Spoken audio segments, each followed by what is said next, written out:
Yeah, So here we have New Zealand, beautiful north of the North Island, I guess. And we're speaking with that's right. Alex That's Kuch. from, We yeah, will actually we could speak in German. However, because of the audience, we will switch to English. And it looks amazing, Alex. What time is it now? it's just 7 minutes to 7 in the morning. So Of the 12th of September. there's 12th of December, so there's a 10-hour time difference now. Okay, because here in Austria we have 11th of September 2023. So, well, it's nice to connect, Alex. And we have met through the program of the Salzburg Global Seminar, which was a program on public policy. And I had the pleasure to be a mentor, and you had the pleasure to be a fellow. And you have an interesting story, and I think also personal as well as professional development. And I think you can share a lot of things. That's why we have invited you. And maybe you can start to tell us a little bit more about your background, about your personal story. First of all, thank you for having me on your podcast, Alexandro, and great to be connected via the Salzburg Global Seminar Public Policy Program or alumni of the program now. And a bit of my background is I'll start off with when people ask me where I am from, I sometimes play games with them. I ask them to guess where I'm from, and then I tell them I'm a global citizen because I've got three nationalities: Romanian, German, and New Zealand, or as the people in New Zealand call themselves, I'm a Kiwi as well. Mm-hmm. And the reason for that is I was adopted internationally when I was 2 years old from Romania. Yes. So, and then when I was 11, I moved with family to New Zealand. And a bit of also shortening of my professional background. I've got a background in politics and international relations. And I've worked at a large retailer in New Zealand in their sustainability team and worked in the German parliament, and also have been working in private sustainability consulting, focusing on community and social initiatives. So that's in short a bit of a background of me. And one fun fact about me, couple of years, I would say the craziest thing I've done was a 134-meter bungee jump in the South Island of New Zealand near Queenstown. Wow, wow. Well, I know you are a hyperactive, very proactive person, very international, and as you just mentioned, interdisciplinary and also a global citizen, as I consider myself. Alex, could you just go back a little bit to this intercultural experience? You were born in Romania. You were adopted by, I think, a German family living in New Zealand. How was this process between cultures, between languages? Also, the fact of being adopted with your identity yourself, etc. Maybe you could give us a little bit of your of background information, and also like your leadership's lessons learned, or lessons that you learned during this process. Okay, so I would think starting off with that process of having different cultures. So I was adopted at 2 years old from Romania, as I mentioned before. So I didn't have that many memories, and they didn't teach us any Romanian language in the orphanage. So that wasn't, so there wasn't too much of an adjustment of learning German, but that was the only was my first language that I learned. But as a result of being institutionalized, meaning being in an orphanage where they didn't look after you so well, it took me longer to speak. It took me till about 5 years old to speak fluently, because there were development delays. And as a kind of a cultural or more cultural thing that happened in Germany is when I was adopted, my parents were told by a psychologist that basically I won't be able to live a normal life because of that institutionalization process. And he even said directly to them, Alex will barely finish high school. Wow. So that's a bit. Yeah. Yeah. No, sorry, go on. No, I think you have much more to share, because these are like Yeah, valuable life lessons. But yeah. so receiving this feedback from what we call important peers, like teachers, etc., in school, this normally gives us, I can also speak from own experience, like a very low esteem, no self-esteem. And how did you manage yourself also mentally to think beyond these limitations they put, their personal limitations they put on you, no? How was your personal transformation, let's say it, or let's call it like that? I would say, I mean, that was when I was very young, so I don't even recall the person saying that to my parents, but my parents didn't pay much attention to it, and they've always encouraged me and my younger brother, to do our best. They never forced us to do anything, but always supported us with whatever we're doing in life, and always, had that attitude, if you want to do something, and you put hard work into it, you can do it. So they've been always very supportive and also had that attitude themselves. Like, that's why they also decided, to move to a new country to start a new life. So I've spent the first 9 years of my life in Germany. And I think that experience of your question to that cultural identity, I think moving to New Zealand, for instance, for my younger brother was a bit harder, but for me, I found it fairly easily. And I didn't know that much English before moving there, but within a year, I was fairly fluent in English. And I think that experience, especially, I could see you were asking about that cultural skills. I could really see the cultural skills in 2021 when I moved back to Germany, actually in the middle of COVID-19, when there were only actually one-way flights to Europe and the airports and the planes were completely empty. When I was working in business development in Germany, and I was helping a company in the automotive industry dealing with business partners in Australia and New Zealand. And they were sometimes struggling a bit with the cross-cultural differences. So an example of that was New Zealand. New Zealand isn't very direct at all. Like you would say in English, they kind of beat around the bush, or if they're upset, they don't really tell you. So I was able to help them identify if there were challenges, and I was able to kind of be that bridge between between Germany and Australia or New Zealand clients, and I may help to build some really good relationships there, and also help the company to sell products there, or help them to to identify the needs of their clients. And I think that experience of even just being back in Germany really made me realize what vast differences there are, even in as a person, let's say, maybe a normal person would say that hasn't lived in New Zealand or Australia or Germany, there's not that many differences. It's a Western country, the Western countries, the nation. But I could see after having lived over, 14 years in New Zealand, that there actually are significant differences, even if they appear to be small, but when doing business can be very important. So the learnings I've had from there and living the last 2 years in Europe is that actually having lived in two different cultures really makes you see different cultures. And even on my way back to Germany, from Germany to New Zealand, I spent 2 days in Shanghai with a friend, and that was also really different, dealing with the Asian culture. But because I'd been exposed to that in New Zealand already, that actually I found it very easy to adjust. And I think New Zealand especially teaches you, because we've got so many different ethnicities here in Auckland, even from high school, teaches you from a young age in a very playful way to have that cross-cultural awareness. That's, I think. Yeah, go on.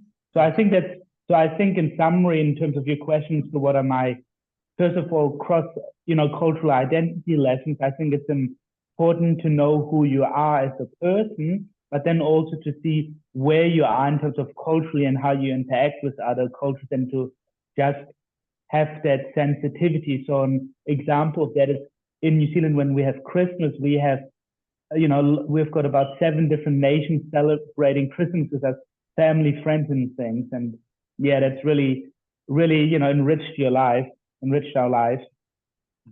So how would you describe yourself?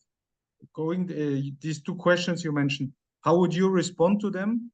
And also, what would you say if I ask you about differences between Germans and New Zealanders, between especially these two main cultures where you have lived, between Kiwis and Goethes, or between Germans, let's call it like this. How would you describe them?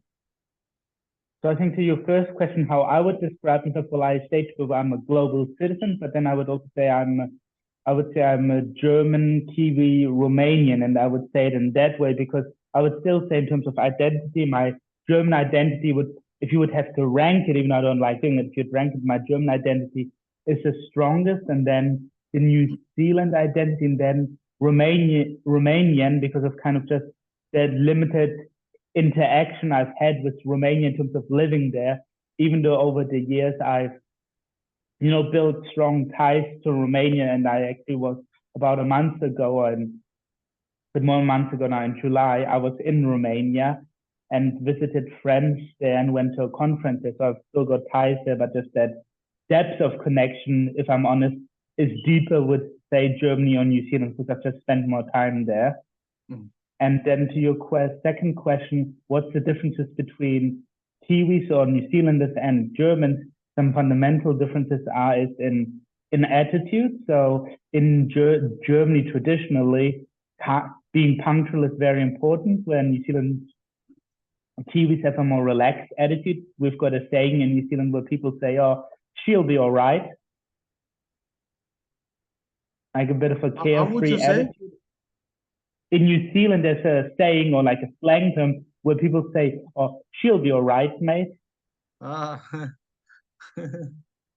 okay. So that's kind of one other difference. And then a really big difference that I've noticed is in New Zealand, even though there are definitely different social classes, it's not as strictly enforced as in Germany. So when I was working at a big company in New Zealand, I was on a first name basis with all of the CEOs there or the senior people, and you could just approach and say, "Hey, if your name is John, say, 'Hey, John,' Not and like in totally Germany or Central Europe, right?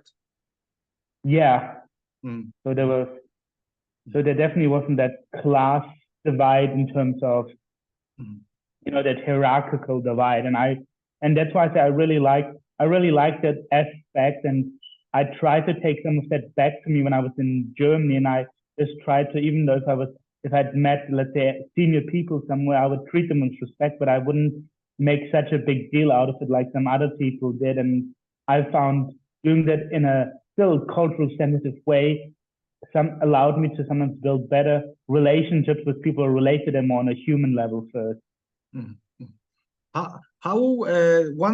Two questions. How would you, among these all characteristics, elements, influences you have had, the Romanian background, the German uprising and culture, the experience over a decade in New Zealand, your global citizenship, how would you say these influences your work?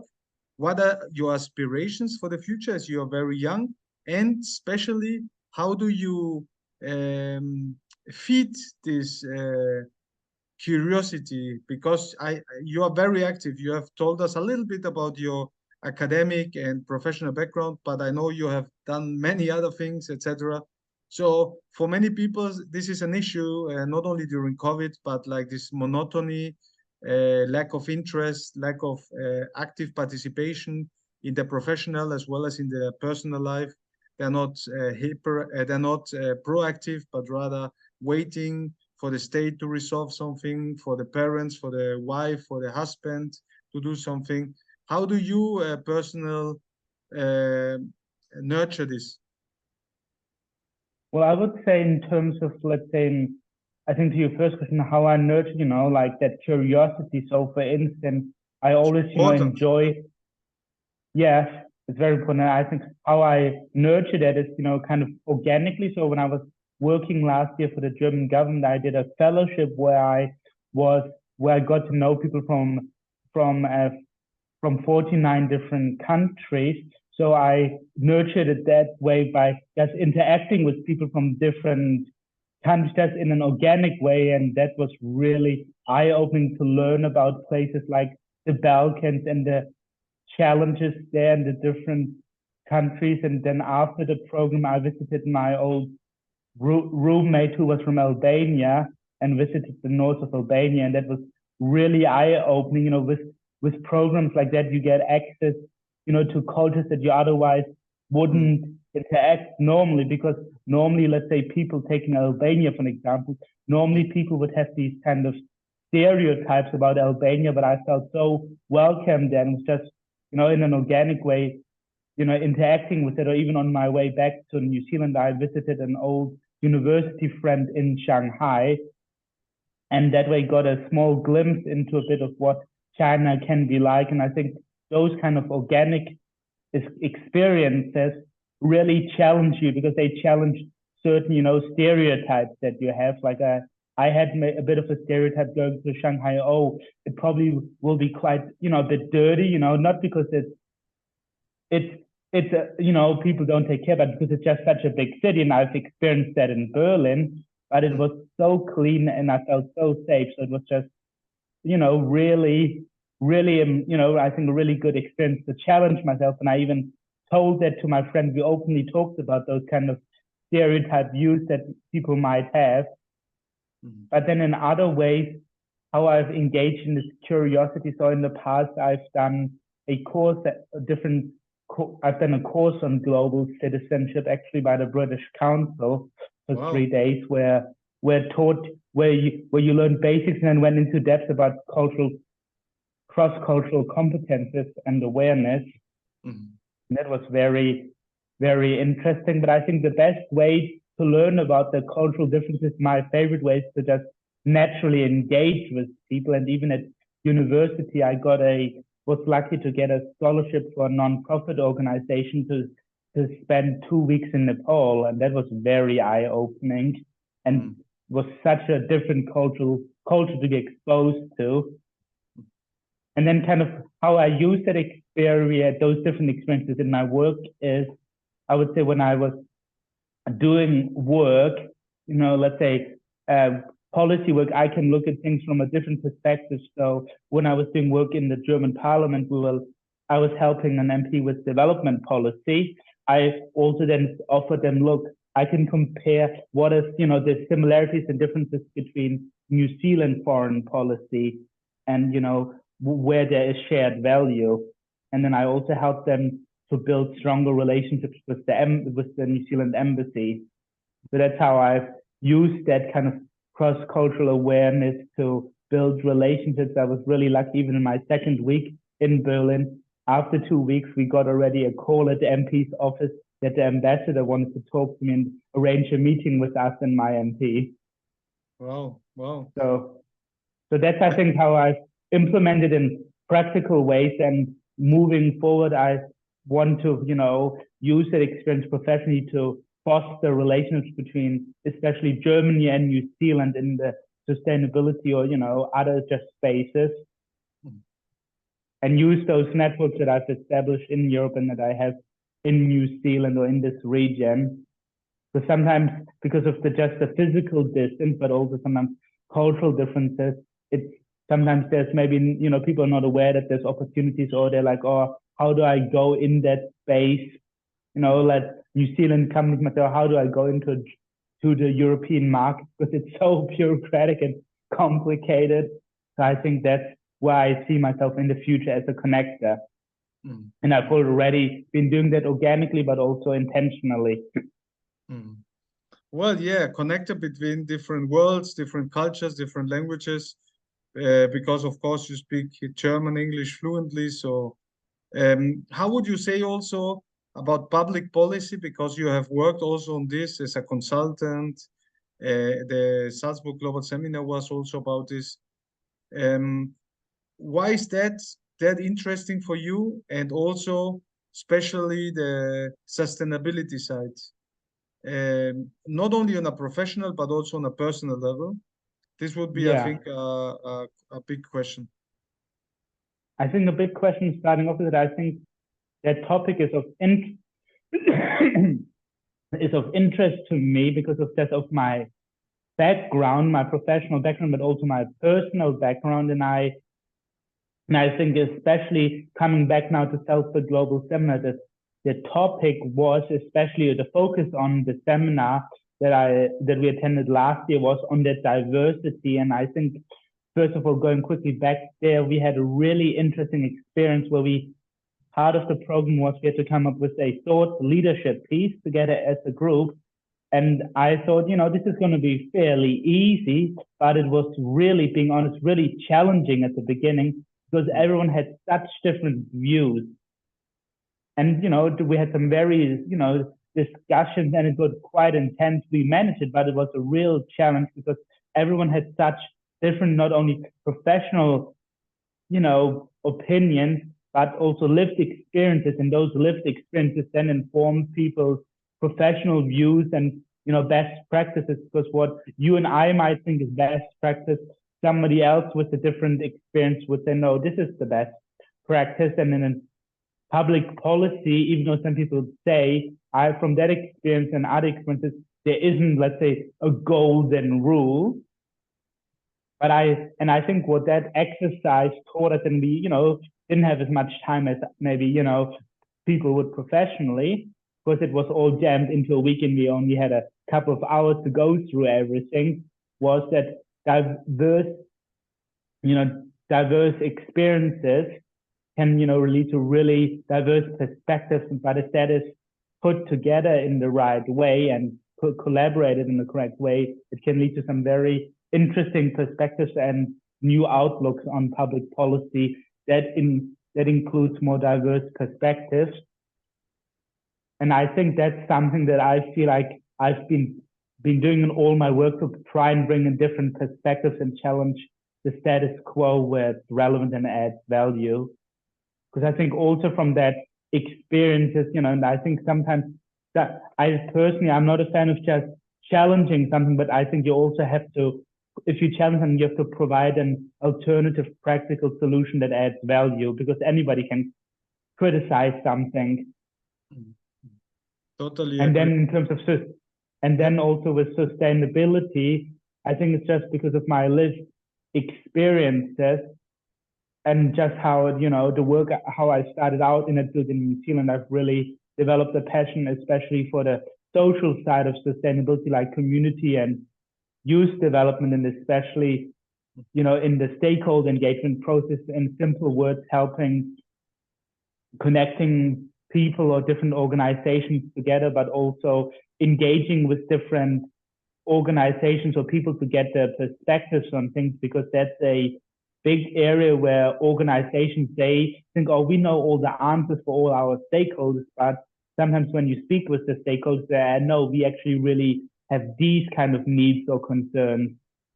And that ability, especially with, let's say, stakeholders that either are minority groups or that face other challenges, to engage with them, I think that's a really challenging but good skill to have. And I feel I've been developing that over the years and want to continue to develop that further, that relationship aspect, because I think that is where you can really add a lot of value to organizations, but also make an impact on a personal level.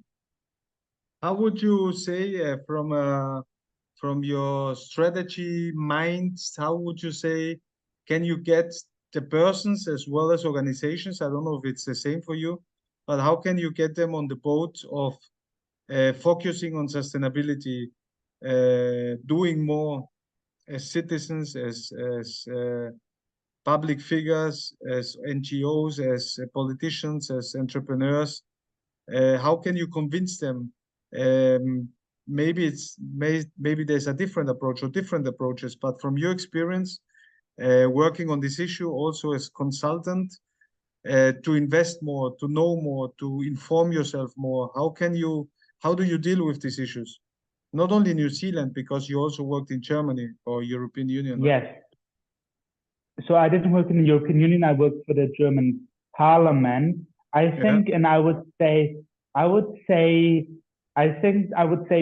lot of organizations are aware of, the need to invest more in sustainability. But I would say in my work so far that I've done, I've fairly dealt with organizations that were willing to deal with sustainability, but often they lacked maybe certain technical expertise or, subject knowledge, they didn't have a certain subject knowledge or didn't know certain best practices. Or recent, work I did, I worked for a public affairs company as a consultant, and I helped them to connect with different European stakeholders in the public policy space. And that's just, using personal connections and professional connections. But I would say I would say the hardest challenge that you would have is convincing organizations that don't see the value in sustainability. It is really hard. And I've actually not dealt with that many organizations like that were completely against it. But I think if you would be dealing with some of them, you would have to make the argument why sustainability is relevant from their perspectives. And the big argument at the moment in Europe is the new sustainability directives, such as the sustainability report, CSRD, the taxonomy that's just coming out. In Germany, the Lieferketten-Sorgfaltsgesetz, and simply the supply chain law, new supply chain law. And also in New Zealand, later this year, early next year, we're having some new non-financial reporting standards that are coming out. So I think it's a combination of highlighting that there's actually a kind of bureaucratic need, or, that there's regulatory need, but also sharing what the shared value is, that it's actually can make you, in terms of business, it can make your business more competitive. It can save you resources, let's say, if you're working in the environmental circular economy space. And also if you're, let's say, community, it's hard to prove something, but the argument is that we used in our old work in New Zealand was, if you have healthy communities, you have a healthy business kind of mentality. Alex, coming to an end, because we have talked about many important and interesting issues. However, time goes fast, flies fast, and I'm sure it won't be the last one, the last time we meet and have this dialogue or interview. Maybe we could switch to another model of I ask you very short questions and you answer very shortly and spontaneously. Okay, so you're not allowed to overthink or think too much. I know it is difficult. For me, it is difficult, but it's always interesting. Okay. Yes. We start with who is your favorite historic figure? Don't think too much. Yep. Okay, my favorite historic figure. You can choose two. Okay. Oh, you're thinking too much. Time. No. Yep. Okay. But favorite. Okay. I would say there's so many figures, but I would say who would you like to invite for dinner? It's not important if it's the person is dead. I would be very interested just in terms of just what the person would like to maybe meet somebody like Albert Einstein in person. Okay, and what would you talk about with Albert Einstein at a nice dinner in New Zealand? I would ask him, actually, given that he's got a physics background, he would say what his thoughts are on the current technological development and where he thinks that could lead. Okay. Yes.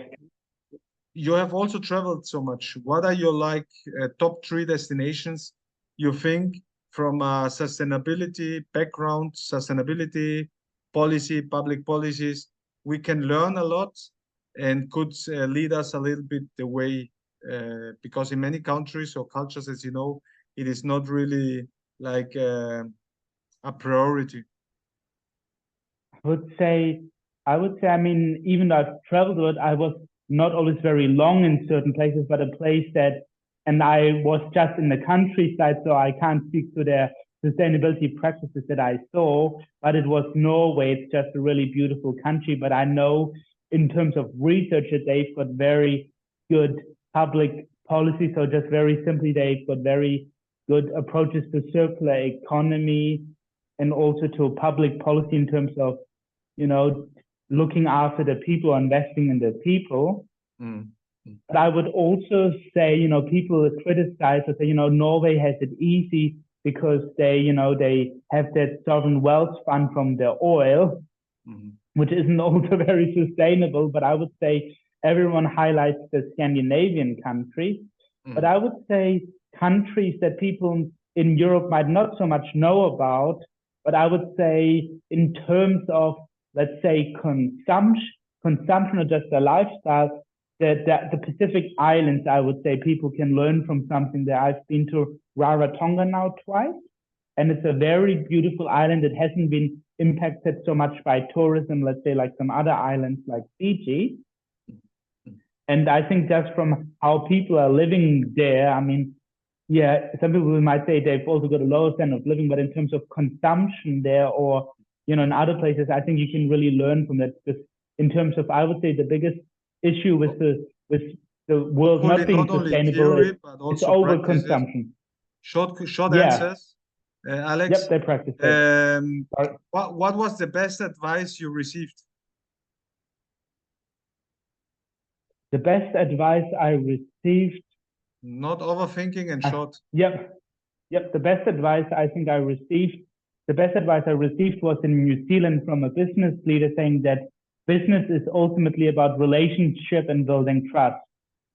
Your secret on doing this, creating relationships and trust, or your experience, your best practice? My best practice is just relating to people on a personal level. So one quick example is I was at an event a couple of months ago and I was talking to somebody and I started talking to him on personal level that we both like skiing and we connected really well over that and that we both like dogs and the person had a dog and he was very excited to show me his dog photos. What would you say to your, I mean, you're still young, very young. Maybe you can tell us your age and what would you say to your younger self when you were adopted? I'm 28 years old this year. So I'm 28 this year. And to my younger self, I would say, even though I'm still struggling with it, sometimes be a bit more patient and be proud of what you've achieved in each of your life stages. You have also told us you have been sometimes like racial profiled. Like last time you told me about that you were with your parents and because of ethnicity, they ask you for the passport or something like that. How would you deal with this person? Or how would you, what would you suggest under such a circumstance or situation? Short. Yeah, I think what I would suggest in the circumstances on a practical way, just to remain calm and just, don't to create a scene, but then also to calmly, show your passport. But in that example, I was in Germany. So I just spoke German to them and that kind of de-escalated the situation. And in the past, that happened to me before also at a German airport. And then I calmly said to them, I'm a German citizen. Is everything okay? And then they let me go. So I think just trying to de-escalate the situation. One book you're reading now? One book that I'm reading at the moment is... And of course that you can recommend. You can also say two. And not thinking, so one... Yeah. No, the book that I've read or that I've read recently is by Robert Greene, The 48 Laws of Power. That's, I think, a very interesting book. Okay. And which of the 48 laws would you implement or are you implementing already? I think I'm implementing a summary of the book, or what I think the summary of the book is kind of, I think, understanding, even though everyone says, but really trying to understand what motivates people. What motivates you, Alex? I think what motivates me is in terms of personally, I'm really motivated by having meaningful relationships, and that in terms professionally means being able to collaboratively do meaningful work together with people and just do a really good job with whatever I'm doing. So I really take pride in if I do a project or something with work that I do it really well Perfect, and enjoy Alex. the process. The last question is, where is Alex in 1 year or in 3 years? What is the future bringing? Because we just have some seconds. Thank you very much, Alex. So I think in the future, in 2 years, I hope to see myself having grown further as a person and professionally. And that would mean that I would be taking on bigger projects and collaborating even more strategically at a global level, and also traveling hopefully more to new places that I haven't been to yet. Thank you Getting very more much, new Alex. experiences. Was great. Thank you. Thank you very much. Thank you.